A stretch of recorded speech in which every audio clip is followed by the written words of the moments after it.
నమస్కారం ETV news కు స్వాగతం ముందుగా ముఖ్యాంశాలు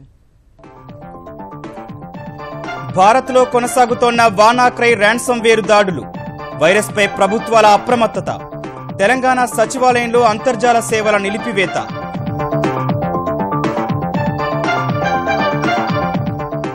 రెండు రోజుల ముందే దేశంలోకి ప్రవేశించనున్న నైరుతి రుతుపవనాలు ఈ నెల 30న కేరళ తీరాన్ని తాకనున్నట్లు వాతావరణ శాఖ వెల్లడి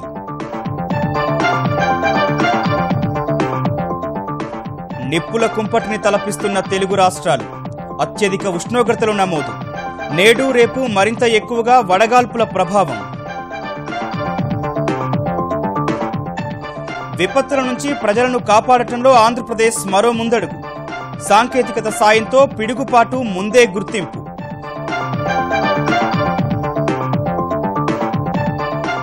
5-8 తరగతులకు డిటెన్షన్ విధానాన్ని తీసుకురానున్న కేంద్రం త్వరలో పార్లమెంటు ముందుకు బిల్లు అమలుపై రాష్ట్రాలదే తుది నిర్ణయం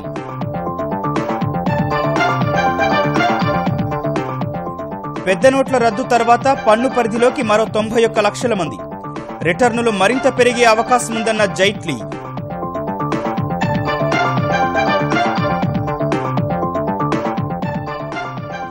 ఐపీఎల్ ఫైనల్ కి చేరిన రైజింగ్ పూణే సూపర్ జైంట్ అద్భుత ప్రదర్శనతో ముంబైపై 20 పరుగుల తేడాతో విజయం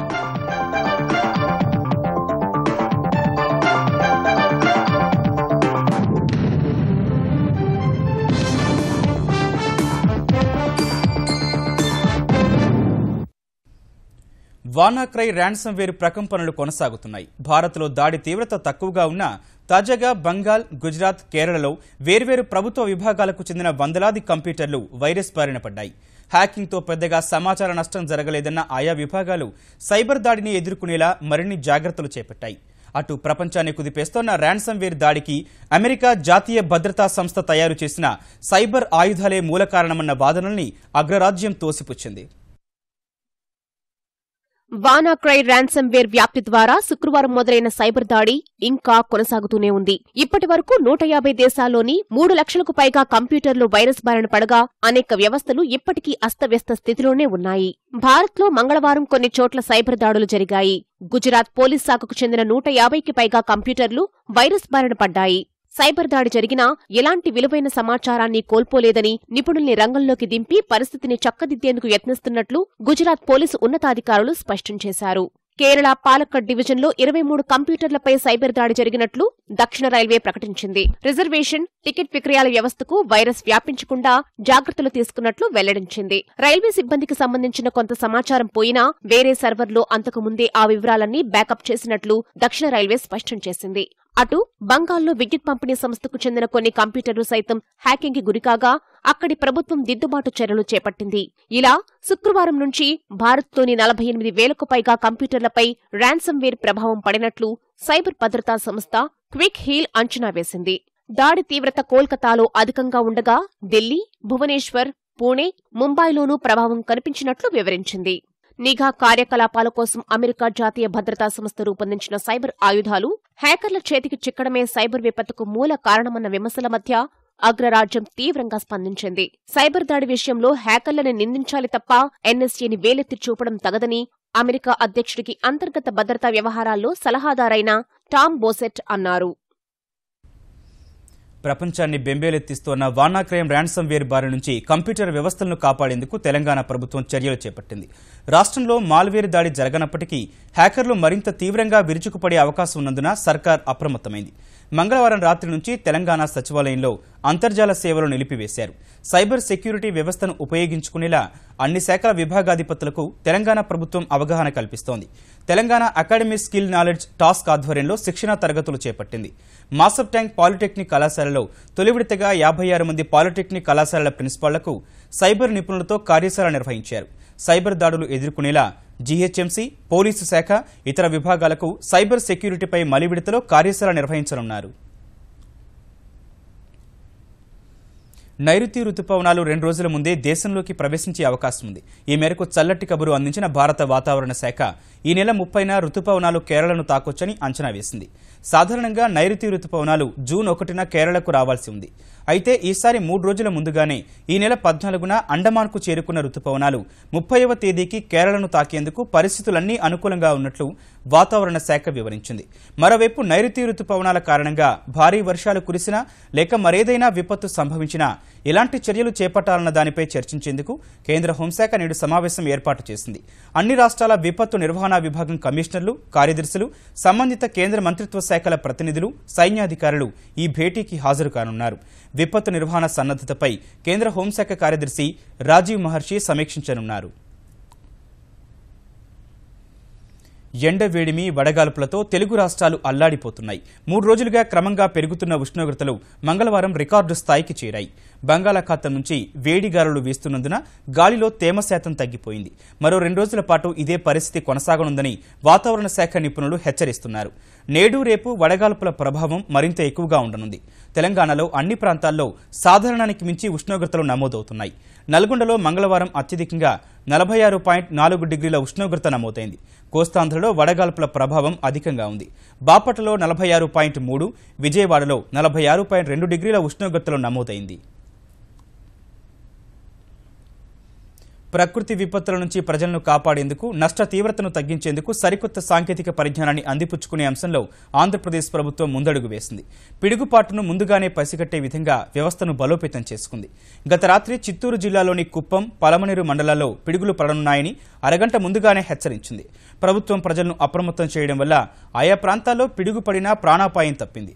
దేశంలోనే తొలిసారిగా ఈ పిడుగు హెచ్చరికల వ్యవస్థను అందుబాటులోకి తీసుకొచ్చిన ఘనతను ఆంధ్రప్రదేశ్ విపత్తు నిర్వహణ శాఖ సొంతం చేసుకుంది.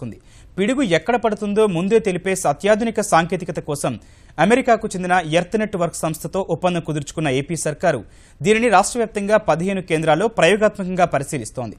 పిడుగు పడే అవకాశం ఉన్న ప్రాంతంలోని సెల్ టవర్స్ నుంచి అరగంట ముందే హెచ్చరికలు వాయిస్ మెసేజ్ రూపంలోనూ సమీప ప్రాంత వాసులను అప్రమత్తం చేయనున్నాయి. పెద్ద నోట్ల రద్దు తర్వాత కొత్తగా 91 లక్షల మంది పన్ను పరిధిలోకి వచ్చినట్లు కేంద్ర ఆర్థిక మంత్రి అరుణ్ జైట్లీ వెల్లడించారు. తద్వారా పన్నుల ఆదాయము గణనీయంగా పెరుగుతుందని అంచనా వేస్తున్నట్లు ఆపరేషన్ క్లీన్ మనీ వెబ్సైట్ను ఢిల్లీలో ఆవిష్కరించిన సందర్భంగా చెప్పారు. పన్ను నిబంధనలపై అవగాహన కల్పించడం సహా పన్ను చెల్లిస్తామని స్వచ్ఛందంగా సంసిద్ధత వ్యక్తం చేసేందుకు వీలు కల్పించే ఆపరేషన్ క్లీన్ మనీ వెబ్సైట్ ప్రజలకు ఎంతో ఉపయుక్తంగా ఉంటుందని జైట్లీ వివరించారు. అదే సమయంలో పన్ను ఎగ్గొట్టిన సొమ్ముతో భారీగా నగదు లావాదేవీలు జరిపేవారు తీవ్ర పరిణామాలు ఎదుర్కోక తప్పదని కేంద్ర ఆర్థిక మంత్రి హెచ్చరించారు. Asked me about 6 months after demonetization as to what are the 3 big features. First, that there is an increased movement towards digitization. Second, the number of assessees and the quantum of tax received has gone up. And third, there is a huge fear of dealing in cash. And I think it's in larger public interest because taxes are collected for public good, because these are monies which are spent for nation building and for poverty alleviation in the country. విద్యా ప్రమాణాలు పెంచేందుకు 5-8 తరగతుల్లో detention విధానాన్ని తీసుకురానున్నట్లు కేంద్ర మానవ వనరుల అభివృద్ధి శాఖ మంత్రి ప్రకాష్ జావడేకర్ వెల్లడించారు.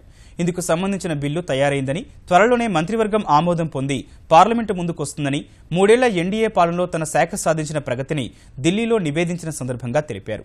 ఉపాధ్యాయులు, విద్యార్థులు, వారి తల్లిదండ్రుల్లో జవాబుదారీతనం పెంచే లక్ష్యంతో 5-8 తరగతుల్లో డిటెన్షన్ విధానాన్ని ప్రవేశపెట్టడాన్ని 25 రాష్ట్రాలు సమర్థించాయన్న జావడేకర్ ఈ నిర్ణయం అమలుపై రాష్ట్రాలదే తుది నిర్ణయమని స్పష్టం చేశారు.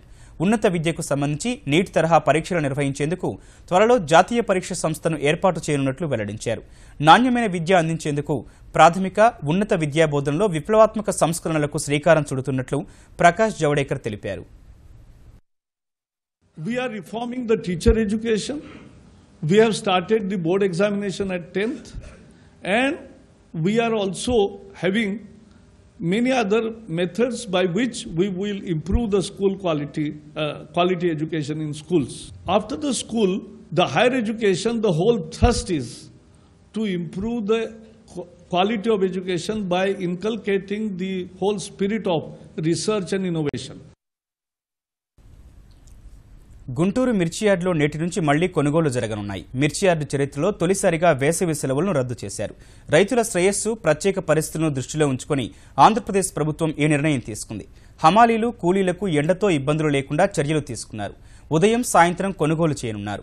ఇందుకోసం జిల్లా యంత్రాంగం ప్రత్యేక ఏర్పాట్లు చేసింది. యార్డులో కొనుగోళ్ల పునరుద్ధరణకు చేపట్టాల్సిన చర్యలపై ఏపీ మంత్రులు ఆదినారాయణ రెడ్డి, ప్రత్తిపాటి పుల్లారావు అధికారులకు దిశానిర్దేశం చేశారు. ధర గిట్టుబాటు కాని పరిస్థితుల్లో గత నెల 20 నుంచి క్వింటాకు అదనంగా 1500 చొప్పున ప్రభుత్వం అందిస్తోంది. మిర్చికి అదనపు ధర పథకానికి జూన్ 30 వరకు గడువు ఉంది. రైతుల వద్ద సరకు మిగిలిపోతే కొనేందుకు వీలుగా అవసరమైతే గడువు పొడిగిస్తామని ఆంధ్రప్రదేశ్ ప్రభుత్వం ఇప్పటికే ప్రకటించింది. పల్లెల్లో శాశ్వతంగా తాగునీటి సమస్య పరిష్కరించేందుకు గ్రామీణ నీటి బడ్జెట్ తయారు చేయాలని ఆంధ్రప్రదేశ్ గ్రామీణాభివృద్ధి శాఖ మంత్రి నారా లోకేష్ అధికారులను ఆదేశించారు. సచివాలయంలో పంచాయతీరాజ్, గ్రామీణాభివృద్ధి శాఖల అధికారులతో సమీక్షా సమావేశం నిర్వహించిన ఆయన తాగునీటి సమస్యను పారదోలేందుకు తాత్కాలిక చర్యలతో పాటు శాశ్వత పరిష్కారానికి చర్యలు తీసుకోవాలని అధికారులను ఆదేశించారు. గ్రామీణ నీటి బడ్జెట్ ఓ వినూత్న ప్రయత్నమన్న లోకేష్ వర్షాకాలంలో గ్రామాల్లో 3 మీటర్లు, మిగిలిన కాలంలో 8 మీటర్లలో భూగర్భ జలాలు అందుబాటులోకి తీసుకురావడమే ఈ కార్యక్రమం లక్ష్యమని వివరించారు. తాగునీటి సమస్యను పరిష్కరించేందుకు మొక్కల పెంపకం, చెక్ డ్యామ్స్ నిర్మాణం, కాలువలు, చిన్ననీటి పారుదల ప్రాజెక్టుల నిర్మాణం, ఇంకుడు గుంతలు తదితర మార్గాలు గ్రామీణ నీటి బడ్జెట్లో చేపట్టాలని మంత్రి దిశానిర్దేశం చేశారు. ప్రజల సంతోషాన్ని రెట్టింపు చేయాలన్న ముఖ్యమంత్రి చంద్రబాబు ఆశలకు అనుగుణంగా ప్రపంచ ఆనంద సూచికలో ఆంధ్రప్రదేశ్కు 72వ స్థానం లభించింది.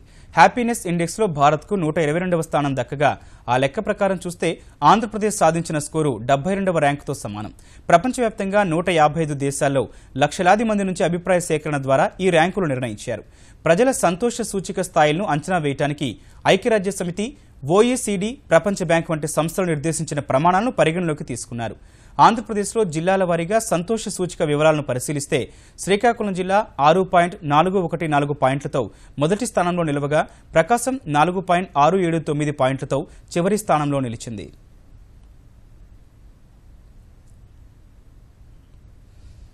బాహుబలి 2 చిత్రాన్ని పైరసీ చేసి దొరికిపోయిన 6గురిని హైదరాబాద్ పోలీసులు మంగళవారం మీడియా ముందు ప్రవేశపెట్టారు. పట్నాకు చెందిన వీళ్లు ఓ సినిమా థియేటర్ నుంచి సినిమాను డౌన్లోడ్ చేసినట్లు తెలిపారు. ఇకపై సరైన జాగ్రత్తలు తీసుకుని సినిమా హాళ్లలో మెయిన్ సర్వర్లు హ్యాక్ గురికాకుండా అడ్డుకుంటామని పోలీసులు తెలిపారు. సినిమాను డౌన్లోడ్ చేసిన తర్వాత బాహుబలి నిర్మాతలకు ఫోన్ చేసి నిందితులు 2 కోట్లు డిమాండ్ చేశారు. ఈ ఘటనపై నిర్మాతలు పోలీసులకు ఫిర్యాదు చేయగా పైరసీ ముఠా గుట్టును పోలీసులు అత్యంత చాకచక్యంగా రట్టు చేశారు. The Bahubali movie also was given to 6 broadcasters. The UMW ani one of the broadcasters. ఈ మూవీ హాల్ వాళ్ళతో లింకేజ్ ఉండేది, ఈ వీణా థియేటర్ అని. UMW కంపెనీలో ముందు పనిచేస్తున్నాడు ఒకడు, ఆ ప్లేస్ ఆ బేగుసరాయ్ చెందినవాడు. ఆ థియేటర్ ఓనర్ తో ఇన్ కల్యూషన్ HDMI కేబుల్ తో ఇంకొక ప్లేయర్ తో డౌన్లోడ్ చేసి అక్కడ నుంచి రికార్డ్ చేసుకున్నాడు. దేశంలో ఎక్కడా లేని విధంగా తెలంగాణ ప్రభుత్వం పేదలకు ఉచితంగా 2 పడకగదుల ఇళ్లు నిర్మించిస్తోందని తెలంగాణ పురపాలక శాఖ మంత్రి కేటీఆర్ గుర్తు చేశారు. ఈ ఏడాది హైదరాబాద్లో 1,00,000 ఇళ్ల నిర్మాణం పూర్తి చేసి లబ్ధిదారులకు అందజేస్తామని ఆయన తెలిపారు. ఇందులో భాగంగా ఇప్పటికే 40,000 ఇళ్లకు టెండర్లు పూర్తయి పనులు జరుగుతున్నాయని, మరో 60,000 ఇళ్ల నిర్మాణం కూడా త్వరలోనే ప్రారంభమవుతుందని వివరించారు. బన్సీలాల్పేటలోని బండ్ల మైసమ్మ నగర్, రామ్గోపాల్పేటలోని అంబేద్కర్ నగర్ ప్రాంతాల్లో మరో మంత్రి తలసాని శ్రీనివాస్ యాదవ్తో కలిసి 860 ఇళ్ల నిర్మాణానికి కేటీఆర్ భూమి పూజ చేశారు. పేదవారు కూడా ఆత్మగౌరవంతో, కలిసికట్టుగా ఆత్మగౌరవంతో ఉండే విధంగా అన్ని వసతులతో ఈ రోజు ఈ దేశం మొత్తంలో ఏ ముఖ్యమంత్రి ఏ రాష్ట్రంలో చేయని విధంగా మన కొత్త తెలంగాణ రాష్ట్రంలో ఈ కార్యక్రమం జరుగుతున్న విషయం ఒకటి మీ దృష్టికి నేను తీసుకొని వస్తా ఉన్నా. ఈ రోజు ఒక్క తెలంగాణ రాష్ట్రంలో జరుగుతున్న 2,50,000 డబుల్ బెడ్రూమ్ ఇళ్ల నిర్మాణం 18,000 కోట్ల రూపాయలతో మిగతా రాష్ట్రాలన్నీ కలిపితే ఒక ఎత్తు అయితే ఒక్క మన తెలంగాణలో జరుగుతున్న ప్రోగ్రాము ఒక ఎత్తు అని చెప్పి నేను మీకు గుర్తు చేస్తున్నా. వచ్చే సార్వత్రిక ఎన్నికల్లో తెలంగాణలో భారతీయ జనతా పార్టీ ఒంటరిగానే పోటీ చేస్తుందని భాజపా తెలంగాణ అధ్యక్షుడు లక్ష్మణ్ స్పష్టం చేశారు. ఇతర రాష్ట్రాల్లో పొత్తులకు తెలంగాణకు సంబంధం లేదన్న ఆయన జాతీయ అధ్యక్షుడు అమిత్ షా 3 రోజుల పాటు రాష్ట్రంలో చేయనున్న పర్యటన పార్టీ బలోపేతానికి ఉపకరిస్తుందని తెలిపారు. కేసీఆర్ ప్రభుత్వ వైఫల్యాలపై తమ పోరాటం ఉధృతం చేస్తామన్న లక్ష్మణ్ నిన్నటి ధర్నా చౌక్ ఆందోళనకు సంబంధించి హోంమంత్రి నాయిని చేసిన వ్యాఖ్యలపై అభ్యంతరం తెలిపారు. ఒక ఘర్షణ వాతావరణం మీరే సృష్టించి ఘర్షణ వైఖరి కల్పించి ఆ రకంగా పోలీసులు సైతంగా ఈ యొక్క స్థానికుల ముసుగులో ప్లేకార్డులు బట్టి చేసే ఉదంతం ఎన్నడైనా మనం ఊహించామా? లాఠీ చార్జు తలలు బళ్ళు కొట్టే పరిస్థితి ఎందుకు వస్తుంది అనేది ఇది ఈ ప్రభుత్వం వైఫల్యం కారణం కాదని అంటున్నాను. నేను మంత్రులు మాట్లాడతారు, రెచ్చిపోతే చచ్చిపోతారని. ఈ పదజాలం మంత్రులు ఇంత బాధ్యతారహితంగా మాట్లాడుతూ ఉంటే ముఖ్యమంత్రి దాన్ని కనీసం ఖండించకపోవడం అంటే దేనికి సంకేతం నేను అడుగుతున్నాను కదా. అధిక రక్తపోటు నిర్ధారణకు నవంబర్లో కొత్త మార్గదర్శకాలు రానున్నాయి. ప్రస్తుతం 140/90 దాటితో హై బీపీ ఉన్నట్లు పరిగణిస్తుండగా ఆ లెక్కను 135/85కు తగ్గించే అవకాశం ఉందని వరల్డ్ హైపర్ టెన్షన్ లీగ్ దక్షిణాసియా సంచాలకులు అపోలో వైద్యులు డాక్టర్ వెంకట యశ్రామ్ తెలిపారు. జీవనశైలిలో మార్పు కారణంగా గ్రామీణులు గతంలో కంటే ఎక్కువగా హైపర్ టెన్షన్కు గురవుతున్నారని ప్రపంచ అధిక రక్తపోటు దినం సందర్భంగా హైదరాబాద్లో నిర్వహించిన కార్యక్రమంలో వివరించారు. As it is, many people have 150, 160 and you cannot recommend 120 right now. I think we'll come down towards 120 maybe in the next 10-15 years. The next guidelines will suggest, I'm only guessing, between 130 to 135 the top number and the bottom number diastolic. Right now we recommend under 90. The newer guidelines will recommend between 80 to 85. By the way, which is achievable.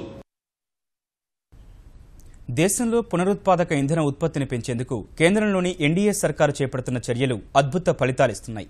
పునరుత్పాదక ఇంధన ఉత్పత్తిలో పురోగతి సాధిస్తోన్న దేశాల జాబితాలో భారత్ 2వ స్థానానికి ఎగబాకింది. గతేడాది 3వ స్థానంలో ఉన్న భారత్ పునరుత్పాదక ఇంధన ఉత్పత్తిని పెంచేందుకు ప్రధాని నరేంద్ర మోదీ నేతృత్వంలో ఎన్డీఏ సర్కారు చేపట్టిన ఇంధన సంస్కరణలతో మరో మెట్టు ఎగబాకింది. ఈవై విడుదల చేసిన నివేదికలో చైనా అగ్రస్థానంలో నిలిస్తే తొలిసారి అమెరికా 3వ స్థానానికి పడిపోయింది. 2022 నాటికి 175 గిగావాట్ పునరుత్పాదక ఇంధన ఉత్పత్తి చేయాలన్న మోదీ సర్కారు సంకల్పం మంచి ఫలితాలిస్తున్నట్టు ఈవై పేర్కొంది. 2040 నాటికి మొత్తం ఇంధనం వాడుకలో 40% పునరుత్పాదక ఇంధనం ఉండే విధంగా ఉత్పత్తి లక్ష్యాలను అందుకోవాలన్న కేంద్రం సంకల్పాన్ని ఈవై ప్రశంసించింది. ఇందులో భాగంగా గత 3 ఏళ్లలో భారత్ 10 గిగావాట్లకు పైగా సౌర విద్యుత్ సామర్థ్యాన్ని పెంచుకుందని వెల్లడించింది. పెద్ద నోట్ల రద్దు తర్వాత పన్ను ఎగవేతదారుల్ని గుర్తించేందుకు ఆపరేషన్ క్లీన్ మనీ పేరిట చేపడుతోన్న చర్యల్ని ఆదాయ పన్ను శాఖ మరింత ముమ్మరం చేసింది. నవంబర్ 8 తర్వాత అనుమానాస్పద లావాదేవీలు జరిపిన 18 లక్షల మంది వ్యక్తులు, సంస్థల వివరాలు ఆరా తీస్తోన్న ఆ శాఖ అదే తరహాలో కొత్తగా మరో 5,68,000 కేసులు గుర్తించింది. ఆయా వ్యక్తులు, సంస్థలు జరిపిన లావాదేవీల్ని పరిశీలిస్తోన్న ఐటీ శాఖ అందులో 1,58,000 మంది పన్ను చెల్లింపుదారులపై ప్రత్యేక నిఘా పెట్టింది. ఆపరేషన్ క్లీన్ మనీ కార్యక్రమంలో భాగంగా డిజిటల్ రూపంలో అడిగిన ప్రశ్నలకు ఇచ్చిన వివరణలో కొన్ని ఖాతాల వివరాల్ని దాచిపెట్టారని ఆ శాఖ పసిగట్టింది. వారికి సంబంధించిన 3,71,000 బ్యాంకు ఖాతాల్ని గుర్తించి వాటి ద్వారా జరిపిన లావాదేవీల్ని ఆదాయ పన్ను శాఖ పరిశీలిస్తోంది.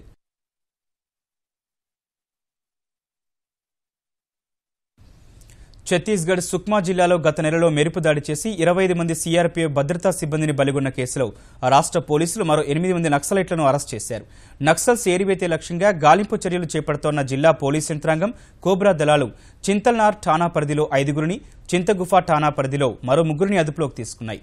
వీరంతా ఏప్రిల్ 24న సీఆర్పీఎఫ్ బృందంపై జరిగిన దాడి సహా బుర్కాపాల్ సర్పంచ్ హత్య, మరికొన్ని దాడులు, హత్యలు, దోపిడీ కేసులో నిందితులని సుక్మా జిల్లా పోలీసులు వెల్లడించారు. సీఆర్పీఎఫ్ బృందంపై దాడి కేసులో ఇప్పటివరకు మొత్తం 17 మందిని అరెస్టు చేసినట్లు అధికారులు తెలిపారు.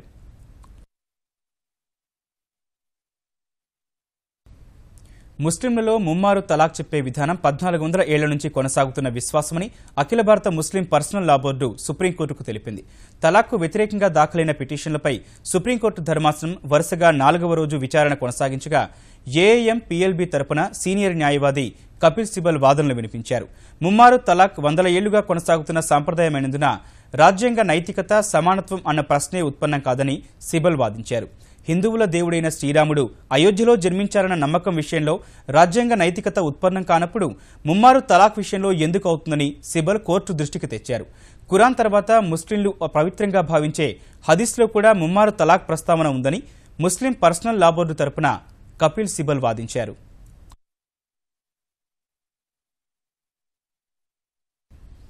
ఐపీఎల్ 10వ సీజన్లో రైజింగ్ పూణే సూపర్ జైంట్స్ ఫైనల్కు చేరుకుంది. ఈ టోర్నీ లీగ్ దశలో ముంబై ఇండియన్స్పై 2 సార్లు గెలుపొందిన పూణే జట్టు తొలి క్వాలిఫైర్లో కూడా అదే ఆధిపత్యం కొనసాగించింది. అదరగొట్టే ప్రదర్శనతో ముంబైని 20 పరుగుల తేడాతో ఓడించి టైటిల్కు 1 అడుగు దూరంలో నిలిచింది. మొదట బ్యాటింగ్ చేసిన పూణే జట్టు నిర్ణీత 20 ఓవర్లో 4 వికెట్ల నష్టానికి 162 పరుగులు చేసింది. మనోజ్ తివారీ 58, రహానే 56 పరుగులతో రాణించగా చివరిలో ధనాధన్ మెరుపులు మెరిపించిన మహేంద్ర సింగ్ ధోని 5 సిక్సర్లతో 40 పరుగులు చేసి అజేయంగా నిలిచాడు. భారీ బ్యాటింగ్ లైనప్ ఉండి కూడా ఛేదనలో ముంబై జట్టు బోర్లా పడింది. అర్ధశతకం చేసిన పార్థివ్ పటేల్ మినహా మిగిలిన బ్యాట్స్మెన్ రాణించకపోవడంతో 20 ఓవర్లో 9 వికెట్ల నష్టానికి 142 పరుగులు మాత్రమే చేయగలిగింది. ఫైనల్కు చేరాలంటే ఎలిమినేటర్ మ్యాచ్లో గెలిచిన జట్టుపై రెండో క్వాలిఫైర్లో ముంబై నెగ్గాల్సి ఉంటుంది.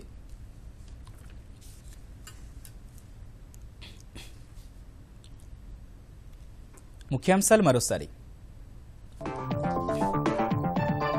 భారత్లో కొనసాగుతున్న వాన్నాక్రై ర్యాన్సమ్వేర్ దాడులు, వైరస్పై ప్రభుత్వాల అప్రమత్తత, తెలంగాణ సచివాలయంలో అంతర్జాల సేవల నిలిపివేత.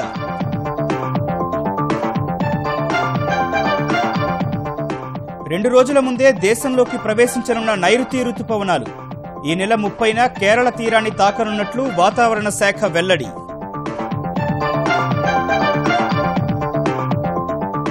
నిప్పుల కుంపటిని తలపిస్తోన్న తెలుగు రాష్ట్రాలు, అత్యధిక ఉష్ణోగ్రతలు నమోదు. నేడు రేపు మరింత ఎక్కువగా వడగాల్పుల ప్రభావం. విపత్తుల నుంచి ప్రజలను కాపాడటంలో ఆంధ్రప్రదేశ్ మరో ముందడుగు. సాంకేతికత సాయంతో పిడుగుపాటు ముందే గుర్తింపు.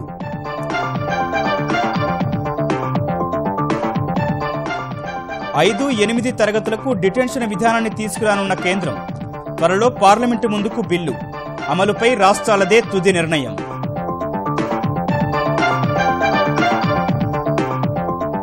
పెద్ద నోట్ల రద్దు తర్వాత పన్ను పరిధిలోకి మరో 91 లక్షల మంది. రిటర్నులు మరింత పెరిగే అవకాశం ఉందన్న జైట్లీ.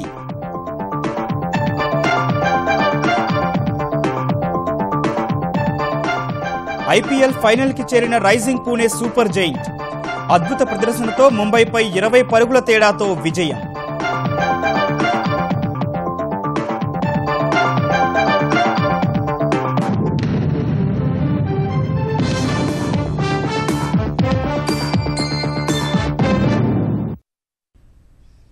ఈటీవీ న్యూస్ సమాప్తం. నమస్కారం.